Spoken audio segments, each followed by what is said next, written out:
धन्यवाद। म धेरै यस विषयमा विज्ञ नभए पनि बोल्ने अवसर दिनुभएकोमा धेरै धेरै धन्यवाद। जति पनि काठमाडौँबाट आउनुभयो म्याडमहरूलाई यो एउटा हाम्रो गाउँमा आएर यो कार्यक्रम भन्दा पनि हाम्रो गाउँ हेरिदिनको लागि अवलोकन गरिदिनु आउनु भएको लागि धेरै धेरै उहाँहरूलाई उच्च सम्मान व्यक्त गर्न चाहन्छु। र हाम्रा अतिथिगणहरू पूर्व जिल्ला समन्वय समितिका अध्यक्षज्यू, हाम्रा यस उदयपुरगढी गाउँपालिका वार्ड नम्बर 7 का वडा अध्यक्षज्यू र व्यासमा आसीन सम्पूर्णमा यस कार्यक्रमको तर्फबाट र म एउटा सामुदायिकमा आबद्ध भएर बस्दाखेरि रहिरहेको हुनाले पनि हाम्रो देउराली समुदायको तर्फबाट सबैलाई स्वागत भन्न चाहन्छु। र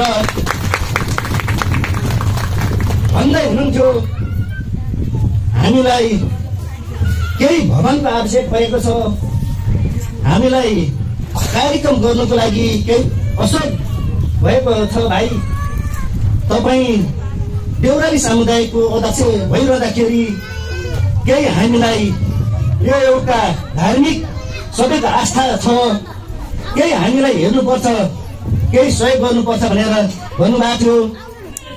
म के भन्न चाहन्छु भने कुनै पनि एउटा केही न केही देउराली समुदायको अध्यक्षलाई बोलाइसकेपछि केही न केही चाहिँ भन्छ है भनेर पनि बोलाउनु भएको त्यो मलाई थाहा छ, स्पष्ट छ।